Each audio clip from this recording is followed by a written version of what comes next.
Life లో ఒక పెద్ద ట్రూత్ ఏంటో తెలుసా? స్ట్రగుల్స్, పెయిన్, లాస్ ఇవన్నీ కూడా ఎవరు తప్పించుకోలేరు. వీటి నుంచి ఎవరు ఎస్కేప్ అవ్వలేరు. కానీ ఎలా వాటి నుంచి మనం రెస్పాండ్ అవుతామో అదే మన ఫ్యూచర్ డిసైడ్ చేస్తుంది. గైస్, ఇవాళ నేను ఒక విషయం కోసం మాట్లాడబోతున్నా. అదొక నమ్మలేని నిజం. అది ప్రతి ఒక్కరి లైఫ్ లో ఫేస్ చేయాల్సిన నిజం. లాస్, స్ట్రగుల్, పెయిన్ వాటి నుంచి వచ్చేది లోపలే కుమిలిపోతాం వాటి వల్ల. అండ్ డిసిప్లిన్ తో, ఓనర్షిప్ తో మనం వాటిని స్ట్రెంగ్త్ కింద మార్చుకోవచ్చు. ఆ బాధ నుంచి ఈజీగా బయటపడొచ్చు. ఫస్ట్ పాయింట్ ఏంటంటే ద స్టార్మ్ ఆఫ్ లాస్. ఇదేంటో తెలుసా? నేను నా లైఫ్ లో చాలా క్లోజ్ ఫ్రెండ్స్ ని కోల్పోయాను. అప్పుడు నాకు ఎలా ఫీల్ అయిందంటే చాలా బాధగా అనిపించింది. అది బయటకు చెప్పుకోలేదు, లోపలే చాలా బాధ ఉంటుంది. మీరు కూడా చాలా మందిని కోల్పోయి ఉంటారు. వాళ్ళ మెమరీస్ మీ లైఫ్ లో చాలా గుర్తొస్తూ ఉంటాయి. వారితో గడిపిన ఆనందమైన క్షణాలు, చేసుకున్న ప్రామిసెస్ అన్ని కూడా ఫుల్ఫిల్ అవ్వలేదు, మధ్యలోనే ఆగిపోయాయి. అందుకే మీ కంట్లో నీళ్లు తిరుగుతూ ఉంటాయి. ఇలాంటి ఒక స్టార్మ్ ని మీరు కంట్రోల్ చేయలేరు. సైంటిఫికల్ రీసెర్చ్ ప్రకారం అడల్ట్స్ కి ఎమోషన్స్ ని కంట్రోల్ చేయడం అనే హ్యాబిట్ ఉంటుందంట. కానీ ఎవరైనా నీకు కావాల్సిన వాళ్ళు చనిపోతే ఆ ఎమోషన్స్ ని కంట్రోల్ చేయడం ఇంపాసిబుల్. అలా అని చెప్పి శాశ్వతం కూడా కాదు. కొన్ని రోజుల్లో నెమ్మదిగా మర్చిపోతుంటారు.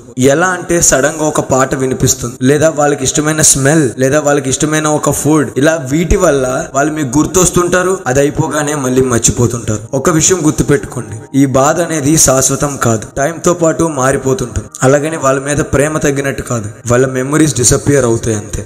దాని అర్థం ఏంటో తెలుసా? నీ మైండ్ హీల్ అవుతుందని, అంటే రిపేర్ చేసుకుంటుందని, ఆ బాధ నుంచి బయటపడుతుందని. అక్కడే ఉండిపోతే ఫ్యూచర్ చూడలేవు కదా. అందుకే చెప్తున్నా, ఇలాంటి వాటిని కంట్రోల్ చేయడం అలవాటు చేసుకో. సెకండ్ పాయింట్ ఏంటంటే హీలింగ్ ప్రాసెస్. ప్రతి ఒక్కరూ అనుకుంటుంటారు వాళ్ళ కోసం నేను ఏడడం ఆపేస్తే వాళ్ళ మీద నాకు ప్రేమ తక్కువ ఉంది అని. ఈ ఏడవనంత మాత్రం నా ప్రేమ లేదని కాదు. Love never fades. అది జస్ట్ టైం తో పాటు మూవ్ అవుతుంది అంతే. ఆగిపోయిన వాళ్ళ కోసం, లేని వాళ్ళ కోసం మన లైఫ్ ఆపుకోవడం ఎంతవరకు కరెక్ట్ అంటారు?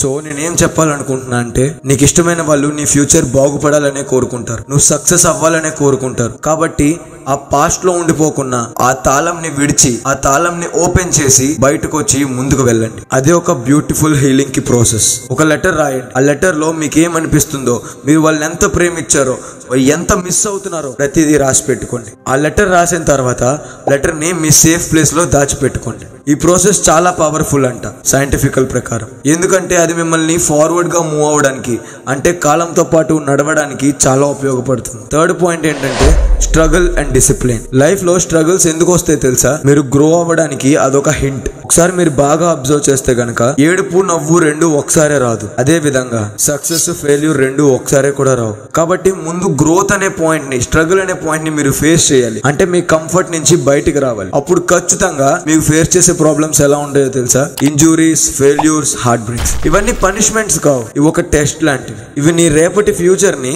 డిసైడ్ చేస్తుంది. వీటిని నువ్వు ఎలా తట్టుకుంటావో, వీటితో ఎలా నువ్వు పోరాడుతావో అదే నిన్ను ముందుకు తీసుకెళ్తుంది. కొంతకాలం చాలా పెయిన్ఫుల్ గానే ఉంటుంది ఇవన్నీ తట్టుకొని ముందుకెళ్ళడానికి. ఈ పెయిన్ వచ్చే కాలంలో చాలా మంది గివ్ అప్ చేసేస్తారు, హర్టింగ్ గా ఉంటుందని. కానీ విన్నర్స్ ఎప్పుడు కంటిన్యూ చేస్తారు, ఆ పెయిన్ లోనే సాగుతారు. గుర్తుపెట్టుకోండి, మోటివేషన్ ఈజ్ టెంపరరీ. మోటివేషన్ వచ్చిపోతూ ఉంటుంది, కానీ డిసిప్లిన్ పర్మనెంట్ గా ఉంటుంది. డిసిప్లిన్ అంటే ఏదైతే నువ్వు చెయ్యాలనుకుంటున్నావో అది నీకు నచ్చినా నచ్చకపోయినా చేసి తీరడం, దాన్నే డిసిప్లిన్ అంటారు. అందుకే నేను ఎప్పుడూ ఒక మాట చెప్తుంటాను, discipline is equals to freedom అని. మోటివేషన్ మీద డిపెండ్ అయితే ఫెయిల్ అవుతావు, డిసిప్లిన్ తో కంటిన్యూ చేస్తే గ్రో అవుతావు, చాలా స్ట్రాంగ్ గా గ్రో అవుతావు. ఫోర్త్ పాయింట్ ఏంటంటే ఎక్స్ట్రీమ్ ఓనర్షిప్. లైఫ్ లో కొన్ని సిచ్యువేషన్స్ అనేవి అన్కంట్రోలబుల్.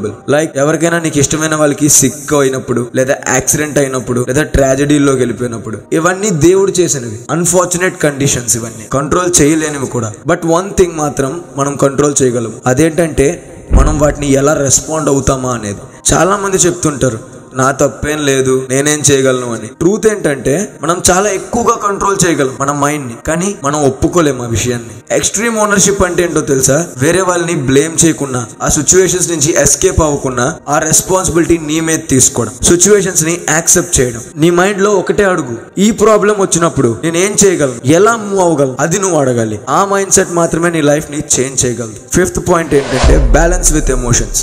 ఎమోషన్స్ ని సప్రెస్ చేయడం కరెక్ట్ కాదు. ఎమోషన్స్ ఎమోషన్స్ తో లైఫ్ ని డ్రైవ్ చేయడం కూడా కరెక్ట్ కాదు. బ్యాలెన్స్ ఉండడమే solution. Balance is the key to your success. ఒక బాధ కలిగినప్పుడు అక్కడే దాని నుంచే ఉండిపోకుండా కొంచెం బయటకు రావడానికి ట్రై చేయండి. లైక్ మీ మైండ్ ని డైవర్ట్ చేయడానికి ట్రై చేయండి. అది ఎలా అంటే చదువుకోవడం, నీ ఫేవరెట్ పీపుల్ తో మాట్లాడడం, లేదా ఇంకేదైనా పని చేయడం, పనికొచ్చే పని చేయడం. ఇలా చేయడం వల్ల చాలా మంది లీడర్స్ సర్వైవ్ అయ్యారు, చాలా మంది హ్యూమన్స్ గ్రో అయ్యారు. గైస్, ఫైనల్ గా ఒక మాట చెప్పాలనుకుంటున్నా. లైఫ్ అంటే mix of wins and loss, success and failures, love and heart break, health and sickness.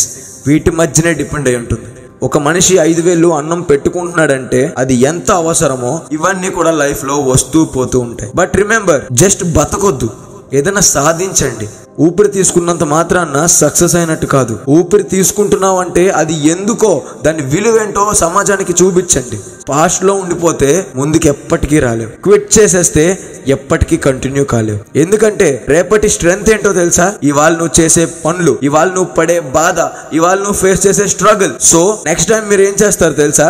అలాంటి బాధలు వచ్చినప్పుడు నించోండి, గట్టిగా ఫేస్ చేయండి, మీ కరేజ్ ఏంటో చూపించండి. Come on, bring it on. మన ఛానల్ ఎంత ఎదిగినా ఎదగకపోయినా నేను ఇలాంటి వీడియోస్ తేడం అయితే మాత్రం ఆపను. మీ అందరూ ఎదగాలి, మీతో పాటు నేను ఎదగాలి అనేదే నా కాన్సెప్ట్. సో వీడియో కనుక యూస్ఫుల్ అనిపిస్తే మీ ఫ్రెండ్స్ తో షేర్ చేయడం మాత్రం మర్చిపోవద్దు. వీడియోని లైక్ చేసి ఎలా అనిపించిందో కమెంట్ చేయండి. అలాగే ఛానల్ కొత్తగా వస్తే సబ్స్క్రైబ్ చేయండి, బెల్ ఐకాన్ ఆన్ చేయడం మర్చిపోవద్దు. మళ్ళీ ఇలాంటి ఇంకో మంచి వీడియోలో కలుద్దాం.